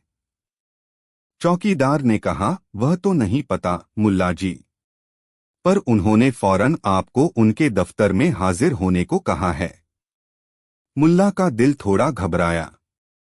काजी साहब से उनका क्या काम हो सकता था? कहीं कोई शिकायत तो नहीं पहुंच गई? खैर, जो भी हो, जाना तो पड़ेगा। उन्होंने घर जाकर फातिमा को बताया और काजी के दफ्तर की ओर चल पड़े। काजी का दफ्तर लोगों से भरा हुआ था। मुल्ला को एक कोने में इंतजार करने को कहा गया। काफी देर बाद जब भीड़ कुछ छंटी, तब उन्हें अंदर बुलाया गया। काजी साहब, एक रौबदार और गंभीर शक्ल के आदमी, अपने मसंद पर बैठे थे। उनके पास एक और व्यक्ति बैठा था, जिसने शानदार रेशमी कपड़े पहन रखे थे और जिसके चेहरे पर अमीरी की चमक थी। मुल्ला ने उसे पहले कभी नहीं देखा था। आइए, मुल्ला नसीरुद्दीन, काजी साहब ने कहा, हमें आपसे कुछ जरूरी बात करनी है। मुल्ला ने अदब से सलाम किया। हुक्म कीजिए काजी साहब। काजी साहब ने उस अमीर दिखने वाले व्यक्ति की ओर इशारा किया। मुल्ला जी, क्या आप इन्हें पहचानते हैं? मुल्ला ने ध्यान से उस व्यक्ति को देखा। उसका चेहरा कुछ जाना पहचाना सा लगा, पर याद नहीं आ रहा था कि उसे कहाँ देखा है। माफ कीजिएगा काजी साहब, शायद मैं इन्हें पहचान नहीं पा रहा। वह अमीर व्यक्ति मुस्कुराया। उसकी मुस्कान में कृतज्ञता और स्नेह का भाव था। वह अपनी जगह से उठा और मुल्ला के करीब आया। मुल्ला जी, शायद आप मुझे भूल गए, पर मैं आपको कभी नहीं भूल सकता। मैं फहीम हूं। मुल्ला की आंखें आश्चर्य से फैल गईं। फहीम, तुम? यह कैसे? वह फटेहाल बीमार फहीम और इस सजेधजे स्वस्थ अमीर आदमी के बीच कोई समानता नहीं ढूंढ पा रहे थे। फहीम ने कहा, हाँ मुल्ला जी, मैं वही बदनसीब फहीम हूँ जिसे आपने और आपकी नेक दिल पत्नी ने मौत के मुंह से बचाया था। आपकी दी हुई हिम्मत और मदद से मैं समरकंद पहुंच गया। अल्लाह का शुक्र है, मेरा कारोबार फिर से जम गया है। मैं कई दिनों से आपको तलाश रहा था। मुल्ला अवाक रह गए। उन्हें यकीन नहीं हो रहा था। काजी साहब मुस्कुराए। मुल्ला नसीरुद्दीन, फहीम साहब ने हमें आपकी नेकी और दरियादिली का पूरा किस्सा सुनाया है। जिस तरह आपने एक अनजान और बेसहारा शख्स की मदद की, वह वाकई काबिले तारीफ है। आपने इंसानियत की एक मिसाल कायम की है। फहीम ने एक बड़ी सी थैली काजी साहब के सामने रखी। काजी साहब, यह छोटी सी नजर है मुल्ला जी के लिए। यह उनके उपकार का बदला तो नहीं हो सकता, पर मेरी तरफ से एक शुक्राने का तरीका है। थैली सोने के सिक्कों से भरी हुई थी, उनकी खनक दूर तक सुनाई दे रही थी। मुल्ला ने थैली को देखा, फिर फहीम को, फिर काजी साहब को। उनके चेहरे पर एक अजीब सा भाव था, आश्चर्य, संकोच और थोड़ी सी परेशानी का मिलाजुला असर। फहीम भाई, मुल्ला ने धीरे से कहा, मैंने जो कुछ भी किया, वह किसी इनाम या बदले की उम्मीद में नहीं किया था। वह तो मेरा फर्ज था, इंसानियत का तकाजा था। मुझे इन अशरफियों की कोई जरूरत नहीं है। फहीम ने आग्रह किया, मुल्ला जी, इसे मेरा शुक्राना समझकर कबूल कर लीजिए। इससे मुझे बहुत खुशी होगी। काजी साहब ने भी कहा, मुल्ला नसीरुद्दीन, फहीम साहब दिल से यह देना चाहते हैं। आपको इसे स्वीकार कर लेना चाहिए। मुल्ला कुछ देर चुप रहे। फिर उन्होंने एक गहरी सांस ली। ठीक है, अगर आपकी यही ख्वाहिश है तो मैं इसे मना नहीं करूंगा। लेकिन सब उत्सुकता से देखने लगे कि मुल्ला लेकिन के बाद क्या कहने वाले हैं। मुल्ला ने कहा, लेकिन यह सारी दौलत मेरी नहीं है। इसमें उस कुएं का भी हिस्सा है जिसमें नेकी डाली गई थी। फहीम और काजी साहब कुछ समझे नहीं। कुआं? कैसा कुआं मुल्ला जी? फहीम ने पूछा। मुल्ला मुस्कुराए। वही कुआं जिसमें नेकी डालकर भूल जानी होती है। इस दौलत का एक बड़ा हिस्सा बुखारा के यतीमों और बेवाओं के लिए जाएगा। एक हिस्सा गांव के उस पुराने कुएं की मरम्मत में लगेगा जिससे सब पानी भरते हैं। और हाँ, एक हिस्सा मेरे गधे के लिए भी होगा। आखिर उसने भी तो फहीम भाई को यहाँ तक पहुँचाने में थोड़ी मदद की थी। मुल्ला ने अपनी बात हंसी के साथ पूरी की। फहीम की आंखें एक बार फिर नम हो गईं। वह मुल्ला की महानता के आगे नतमस्तक था। मुल्ला जी, आप सचमुच एक फरिश्ता हैं। काजी साहब भी मुल्ला की निस्वार्थता और बुद्धिमानी से बहुत प्रभावित हुए। उन्होंने तुरंत अपने कारिंदों को आदेश दिया कि मुल्ला की इच्छानुसार धन का वितरण और उपयोग सुनिश्चित किया जाए। जब मुल्ला काजी के दफ्तर से बाहर निकले तो उनके हाथ खाली थे, लेकिन उनका दिल सुकून और खुशी से भरा हुआ था। सूरज अब ढल रहा था और उसकी सुनहरी किरणें मुल्ला के चेहरे पर एक अनोखी आभा बिखेर रही थीं। घर लौटकर जब उन्होंने फातिमा को सारी बात बताई तो फातिमा की खुशी का ठिकाना न रहा। मैंने कहा था न जी, अल्लाह सब देखता है। वह नेकी का फल जरूर देता है, चाहे देर से ही सही। मुल्ला ने अपनी चिरपरिचित मुस्कान के साथ कहा, फातिमा, फल की चिंता हमें नहीं करनी चाहिए। हमें तो बस अपना कर्म करना है। नेकी कर और उसे कुएं में डाल दे। अगर वह पानी को मीठा कर सके तो इससे अच्छी बात और क्या होगी। उस दिन के बाद बुखारा में मुल्ला नसीरुद्दीन की इज्जत और भी बढ़ गई।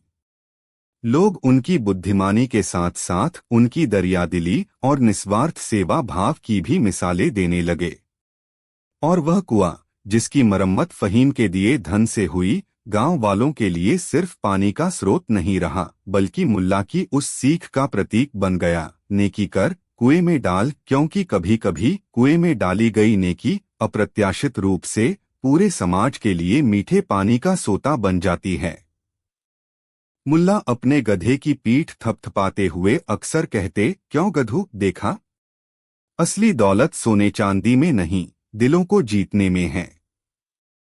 और हाँ, थोड़ा सा चारा ज्यादा मिलने लगे तो शिकायत मत करना। और गधा जैसे उनकी बात समझकर हिनहिना उठता, जैसे कह रहा हो, मुल्ला जी, आपकी हर बात निराली है। इस घटना ने यह साबित कर दिया कि निस्वार्थ भाव से की गई मदद कभी व्यर्थ नहीं जाती। वह किसी न किसी रूप में, किसी न किसी समय लौटकर जरूर आती है, कभी मदद करने वाले के पास तो कभी पूरे समाज के कल्याण के रूप में।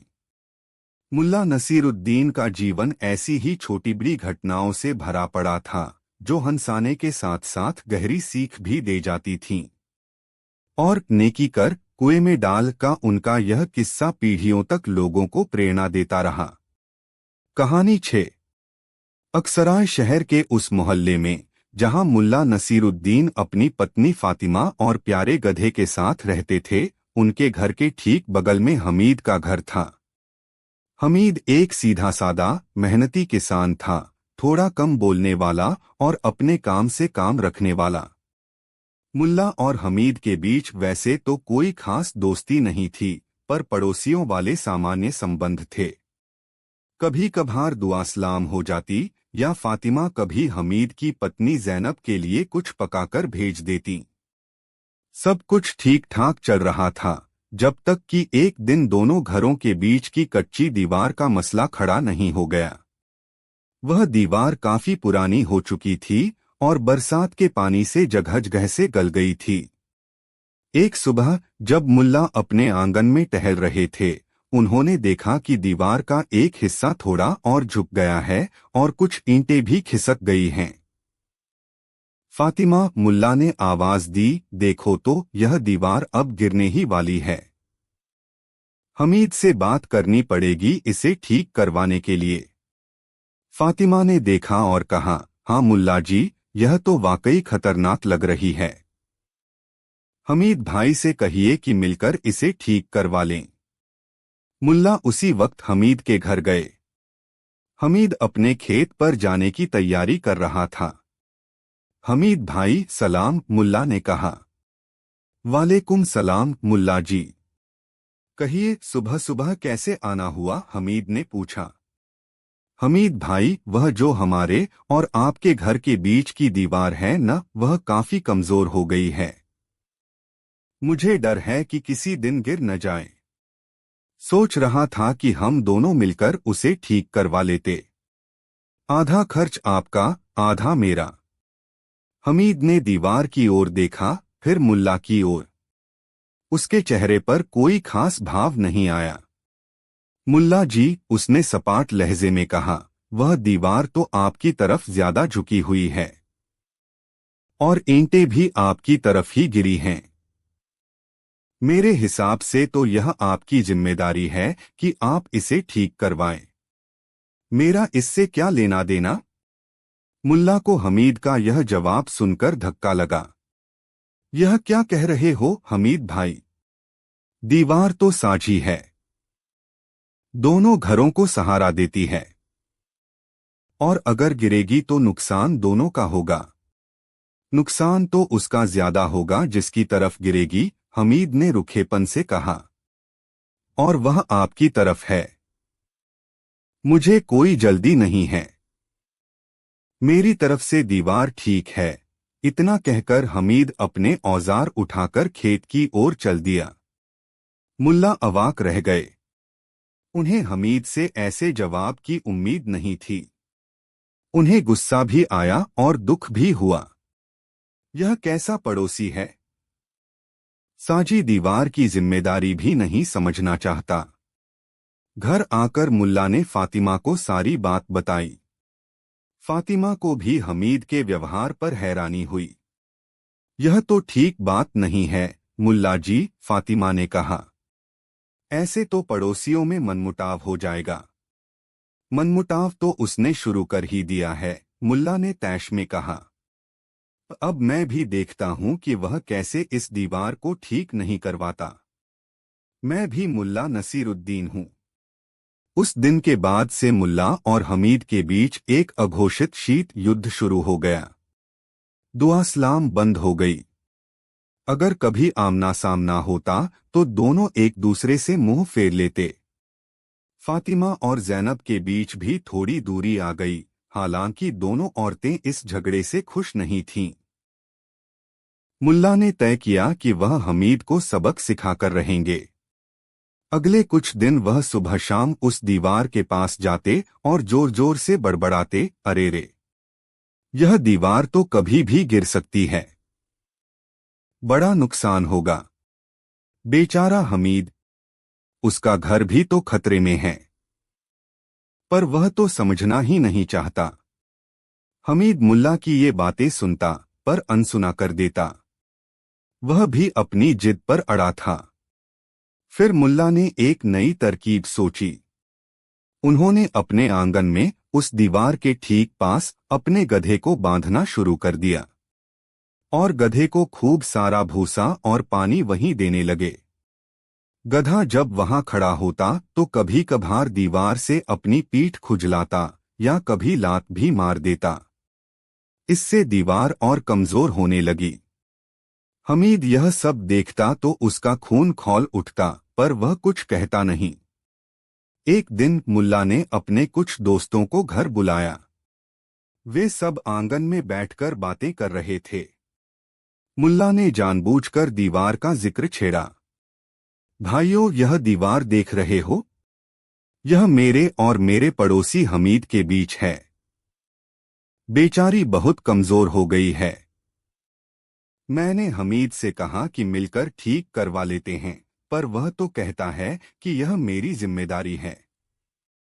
एक दोस्त ने कहा, यह तो गलत बात है मुल्ला। साझी दीवार तो साझी ही होती है। मुल्ला ने गहरी सांस भरी, क्या करूं भाई। अब तो डर लगता है कि कहीं यह दीवार हमीद की तरफ न गिर जाए। बेचारे का नुकसान हो जाएगा। मुल्ला ने हमदर्दी दिखाने का नाटक किया। हमीद, जो अपने आंगन में काम कर रहा था, यह सब सुन रहा था। उसे और गुस्सा आया। यह मुल्ला मुझे बदनाम करने की कोशिश कर रहा है। झगड़ा बढ़ता गया। अब तो दोनों एक दूसरे को देखकर रास्ते बदल लेते थे। मोहल्ले के बाकी लोग भी इस झगड़े से परेशान थे। उन्होंने दोनों को समझाने की कोशिश की, पर कोई नतीजा नहीं निकला। एक रात जोर की आंधी और बारिश आई। बिजली कड़क रही थी और हवाएं सनसना रही थीं। मुल्ला और फातिमा अपने घर में बैठे थे। उन्हें भी चिंता हो रही थी कि कहीं वह कमजोर दीवार गिर न जाए। अचानक एक जोरदार धड़ाम की आवाज हुई। मुल्ला और फातिमा घबराकर बाहर भागे। उन्होंने देखा कि दीवार का एक बड़ा हिस्सा गिर चुका था, और वह भी हमीद के आंगन की तरफ। दीवार के मलबे ने हमीद के आंगन में रखी कुछ चीजों को भी नुकसान पहुंचाया था, और उसके घर की बाहरी दीवार पर भी कुछ खरोंचें आ गई थीं। हमीद और जैनब भी घबराए हुए बाहर निकले। हमीद ने जब यह नजारा देखा तो उसका चेहरा गुस्से से लाल हो गया। यह सब तुम्हारी वजह से हुआ है मुल्ला, वह चीखा। तुमने जानबूझकर इस दीवार को कमजोर किया। तुमने अपने गधे को यहां बांधा। अब देखो मेरा कितना नुकसान हो गया। मुल्ला को भी थोड़ी शर्मिंदगी महसूस हुई, क्योंकि दीवार हमीद की तरफ गिरी थी, जैसा कि वह नहीं चाहते थे। पर हमीद का गुस्सा देखकर उन्हें भी तैश आ गया। मेरी वजह से? हमीद, अगर तुमने वक्त पर मेरी बात मान ली होती और दीवार ठीक करवा ली होती, तो आज यह नौबत ही नहीं आती। तुम अपनी जिम्मेदारी से भाग रहे थे। दोनों के बीच तीखी बहस होने लगी। आवाजें सुनकर मोहल्ले के और लोग भी जमा हो गए। माहौल काफी तनावपूर्ण हो गया था। तभी मोहल्ले के एक बुजुर्ग चाचा रहीम, जो अपनी समझदारी के लिए जाने जाते थे, आगे आए। बस करो तुम दोनों, उन्होंने सख्ती से कहा। यह क्या बच्चों की तरह लड़ रहे हो? पड़ोसी होकर एक दूसरे पर इल्जाम लगा रहे हो? शर्म आनी चाहिए तुम दोनों को। मुल्ला और हमीद दोनों चुप हो गए। चाचा रहीम की बात में वजन था। चाचा रहीम ने कहा, देखो जो होना था सो हो गया। अब एक दूसरे पर कीचड़ उछालने से कोई फायदा नहीं। नुकसान दोनों का हुआ है। दीवार साझी थी, अब वह नहीं रही। और इससे भी बड़ा नुकसान हुआ है तुम दोनों के रिश्ते का। उन्होंने मुल्ला की ओर देखकर कहा, मुल्ला तुम समझदार आदमी हो। माना कि हमीद ने शुरू में गलती की, पर तुमने भी मामले को सुलझाने के बजाय बढ़ाने का काम किया। फिर उन्होंने हमीद की ओर देखा, और हमीद तुम भी अपनी जिद पर अड़े रहे। पड़ोसियों के साथ ऐसा रूखा व्यवहार ठीक नहीं। दोनों चुपचाप सिर झुकाए खड़े थे। उन्हें अपनी अपनी गलती का एहसास हो रहा था। चाचा रहीम ने आगे कहा, अब भी वक्त है। इस टूटी हुई दीवार को मिलकर फिर से बनाओ। यह दीवार सिर्फ ईंट पत्थर की नहीं, बल्कि तुम दोनों के बीच भरोसे और भाईचारे की भी निशानी होनी चाहिए। आधा खर्च मुल्ला देगा, आधा हमीद। और दोनों मिलकर काम करोगे। मुल्ला ने हमीद की ओर देखा। हमीद ने मुल्ला की ओर। दोनों की आंखों में पछतावा था। हमीद ने धीरे से कहा, मुल्ला जी मुझे माफ कर दीजिए। मुझसे गलती हुई। मुझे आपकी बात मान लेनी चाहिए थी। मुल्ला का दिल भी पिघल गया। नहीं हमीद भाई, गलती मेरी भी थी। मुझे भी सब्र से काम लेना चाहिए था। मुझे भी माफ कर दो। दोनों ने एक दूसरे को गले लगा लिया। वहां मौजूद सभी लोगों ने तालियां बजाईं। फातिमा और जैनब की आंखों में खुशी के आंसू थे। अगले दिन से मुल्ला और हमीद मिलकर उस दीवार को बनाने में जुट गए। वे साथ में ईंटें ढोते, गारा बनाते और दीवार खड़ी करते। काम करते करते वे हंसी मजाक भी करते। पुरानी सारी कड़वाहट जैसे धुल गई थी।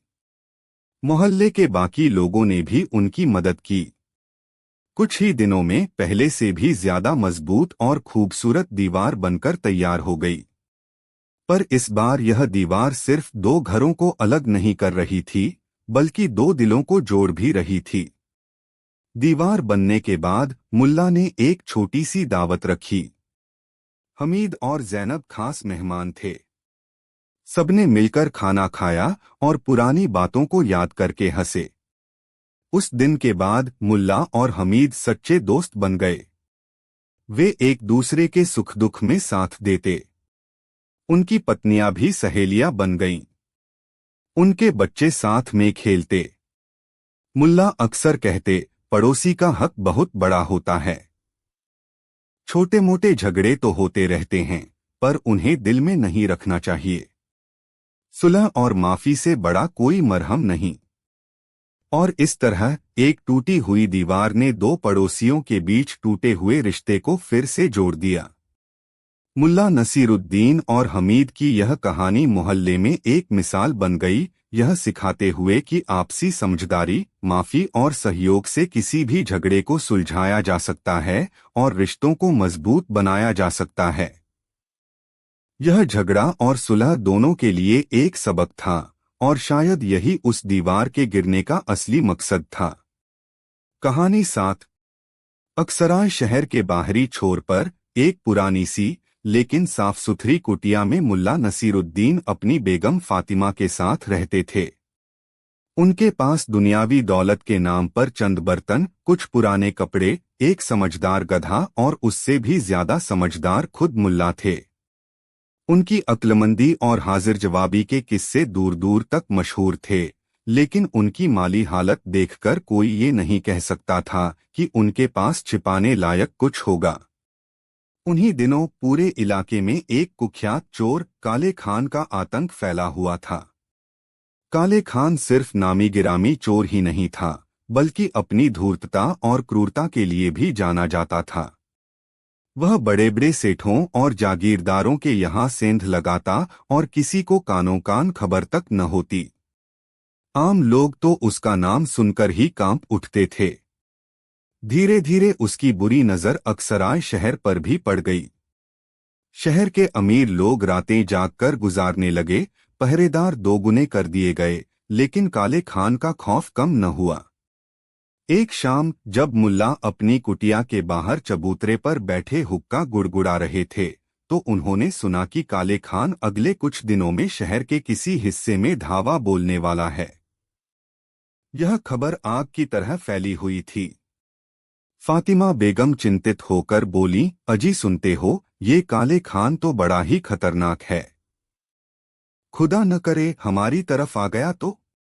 मुल्ला ने धुएं का एक लंबा कश खींचा और मुस्कुराए, अरे बेगम, हमारे पास ऐसा क्या है जो वो ले जाएगा? हमारी सबसे बड़ी दौलत तो हमारी अक्ल है, और उसे तो कोई चोर चुरा नहीं सकता। फातिमा फिर भी परेशान थीं। लेकिन वो घर में घुसकर सब तहस-नहस तो कर ही सकता है। और क्या पता उसे शक हो जाए कि हमने कुछ छिपा रखा है। मुल्ला की आंखों में एक शरारती चमक उभरी। हम्मा, बात तो पते की है। कुछ तो करना पड़ेगा ताकि मियां काले खान को भी पता चले कि मुल्ला नसीरुद्दीन से पाला पड़ा है। अगली सुबह मुल्ला बाजार गए और वहां से एक बड़ा सा पुराना खाली संदूक खरीद लाए। संदूक इतना भारी था कि गधे पर लाद कर लाने में भी उन्हें खासी मशक्कत करनी पड़ी। घर आकर उन्होंने फातिमा से कहा, बेगम, आज रात हम अपने घर के पीछे वाले बाग में कुछ बहुत कीमती चीज दफनाने वाले हैं। फातिमा हैरान, कीमती चीज? हमारे पास ऐसा क्या है? मुल्ला ने आंख मारी। सब्र करो, सब्र। बस तुम इतना करना कि जब मैं बाग में खुदाई कर रहा हूं तो जोर जोर से बातें करना, जैसे हम कोई बड़ा राज छिपा रहे हों। रात घिर आई। चांदनी हल्की थी और हवा में एक अजीब सी खामोशी। मुल्ला ने फावड़ा उठाया और बाग के एक कोने में गड्ढा खोदना शुरू कर दिया। फातिमा बेगम, जैसा कि मुल्ला ने समझाया था, जोर जोर से बोलने लगीं। अजी, ध्यान से, कहीं कोई देख न ले। ये हमारी उम्र भर की कमाई है। इसे ऐसी जगह दबाना कि किसी को शक भी न हो। मुल्ला भी ऊंची आवाज में जवाब देते, फिक्र मत करो बेगम, यहाँ परिंदा भी पर नहीं मार सकता। ये खजाना हमारी 7 पुश्तों तक काम आएगा। यह सारा तमाशा दूर घनी झाड़ियों में छिपा काले खान देख और सुन रहा था। वह कई दिनों से मुल्ला के घर की रेकी कर रहा था। उसे यकीन था कि मुल्ला अपनी बुद्धिमानी के लिए मशहूर है, तो जरूर उसने कहीं न कहीं कोई दौलत छिपा रखी होगी, जिसे वह अपनी गरीबी का नाटक करके बचाता फिरता है। आज जब उसने मुल्ला और उसकी पत्नी को इतनी गोपनीयता से कुछ दफनाते देखा और उनकी बातें सुनी, तो उसका शक यकीन में बदल गया। आखिरकार उसने सोचा, इस चालाक मुल्ला का राज आज फाश हो ही जाएगा। मुल्ला ने बड़े जतन से उस भारी संदूक को गड्ढे में उतारा और फिर मिट्टी से उसे अच्छी तरह ढक दिया। ऊपर से कुछ सूखे पत्ते और टहनियां भी डाल दी ताकि जगह पहचानी न जा सके। फिर दोनों चुपचाप अपनी कुटिया में चले गए और बत्तियां बुझाकर सोने का नाटक करने लगे। आधी रात के करीब जब सारा आलम सो चुका था, काले खान दबे पांव मुल्ला के बाग में दाखिल हुआ। वह बहुत शातिर था, इसलिए बिना कोई आवाज किए उस जगह पहुंच गया जहां मुल्ला ने खुदाई की थी। उसने अपने औजार निकाले और धीरे धीरे मिट्टी हटाने लगा। उसका दिल जोर जोर से धड़क रहा था। आज हाथ लगने वाला है मुल्ला का खजाना। काफी मशक्कत के बाद संदूक का ऊपरी हिस्सा नजर आने लगा। काले खान की आंखों में लालच की चमक बढ़ गई। उसने और तेजी से मिट्टी हटाई और आखिरकार पूरा संदूक बाहर निकाल लिया। संदूक वाकई भारी था। इसमें जरूर सोना चांदी और जवाहरात होंगे, उसने सोचा। उसने आसपास देखा, सब शांत था। फिर उसने संदूक का ताला तोड़ने की कोशिश की। ताला पुराना और जंग लगा हुआ था, जो आसानी से टूट गया। कांपते हाथों से उसने संदूक का ढक्कन खोला और अंदर झांककर हैरान रह गया। संदूक पत्थरों से भरा हुआ था। बड़े बड़े गोलमटोल भारी पत्थर। काले खान को अपनी आंखों पर यकीन नहीं हुआ। उसने एक एक पत्थर उठाकर देखा। नीचे, ऊपर, दाएं, बाएं, सिर्फ पत्थर ही पत्थर। उसका चेहरा गुस्से और हताशा से लाल हो गया। ये क्या मजाक है? मुल्ला ने मुझे धोखा दिया, वह बुदबुदाया। तभी उसे अपने पीछे किसी के खांसने की आवाज सुनाई दी। उसने पलटकर देखा तो मुल्ला नसीरुद्दीन हाथ में लालटेन लिए खड़े मुस्कुरा रहे थे। अरे भाई, इतनी रात गए हमारे बाग में क्या कर रहे हो? मुल्ला ने बड़ी मासूमियत से पूछा। और ये संदूक? लगता है तुम्हें मिल गया। दरअसल मैं इसे सुबह खुद ही निकालने वाला था। काले खान के मुंह से आवाज नहीं निकल रही थी। वह इतना चकित, इतना अपमानित महसूस कर रहा था कि उसे समझ नहीं आ रहा था कि क्या कहे। मुल्ला आगे बढ़े और संदूक में झांका। अरे वाह, तुमने तो सारे पत्थर निकाल भी लिए। बहुत शुक्रिया भाई। दरअसल मैं अपने बाग के इस कोने में कुछ पौधे लगाना चाहता था और ये पत्थर रास्ते में आ रहे थे। मैंने सोचा रात में इन्हें संदूक में भरकर रख देता हूँ, सुबह मजदूर बुलाकर उठवा लूंगा। तुमने तो मेरा काम आसान कर दिया। लाओ, मैं तुम्हारी मदद करता हूँ इन पत्थरों को बाहर फेंकने में। यह कहकर मुल्ला ने एक पत्थर उठाया और बाग के बाहर फेंक दिया। काले खान की हालत देखने लायक थी। वह जो बड़े बड़े सूरमाओं को चकमा दे चुका था, आज एक निहत्थे थे गरीब दिखने वाले मुल्ला के हाथों ऐसा बेवकूफ बना था। उसका सारा घमंड, सारी अकड़ चूर चूर हो गई थी। उसे समझ नहीं आ रहा था कि हंसे या रोए। मुल्ला ने एक और पत्थर उठाते हुए कहा, वैसे एक बात कहूँ भाई, मेहनत तो तुमने खूब की, पसीना भी आ रहा है तुम्हें। अंदर आओ, थोड़ा पानी वानी पी लो, थक गए होगे। काले खान को लगा जैसे किसी ने उसके गाल पर जोरदार तमाचा मारा हो। वह कुछ नहीं बोला। उसने अपने औजार समेटे और बिना एक शब्द कहे तेज कदमों से वहां से निकल गया। जाते जाते वह बार बार सोच रहा था, यह आदमी क्या चीज है। इसने न पुलिस को बुलाया, न शोर मचाया, बल्कि मेरी ही मदद करने लगा। और खजाने के नाम पर पत्थर, इसने तो मेरी अक्ल पर ही पत्थर डाल दिए। अगले दिन पूरे शहर में यह खबर फैल गई कि रात में मुल्ला नसीरुद्दीन के यहाँ चोर घुसा था, लेकिन खाली हाथ लौट गया। कुछ लोगों ने कहा कि मुल्ला के पास था ही क्या जो चोर ले जाता, लेकिन जो समझदार थे वे मुल्ला की मुस्कान के पीछे का राज समझ गए थे। काले खान उस दिन के बाद अक्सराय शहर के आसपास भी नहीं भटका। उसे यह सबक मिल चुका था कि दौलत सिर्फ सोने चांदी में नहीं होती, असली दौलत तो अक्ल में होती है। और मुल्ला नसीरुद्दीन की अक्ल के आगे बड़े बड़े सूरमा भी पानी भरते थे। फातिमा बेगम ने जब सुबह सारा माजरा जाना तो वह हंसे बिना न रह सकीं। अजी, आपने तो कमाल ही कर दिया। उस काले खान को ऐसा उल्लू बनाया कि वह जिंदगी भर याद रखेगा।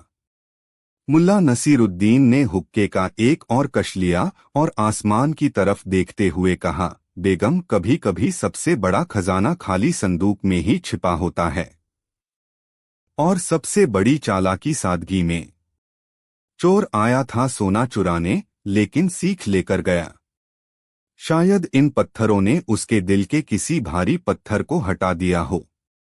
और इस तरह मुल्ला नसीरुद्दीन ने अपनी अनोखी चतुराई से न सिर्फ अपने घर को बचाया, बल्कि एक कुख्यात चोर को भी ऐसा पाठ पढ़ाया कि वह हैरान रह गया और शायद थोड़ा सुधर भी गया। उनकी यह कहानी भी उनकी अनगिनत कहानियों में जुड़ गई, जो लोगों को हंसाती भी थी और सोचने पर मजबूर भी करती थी।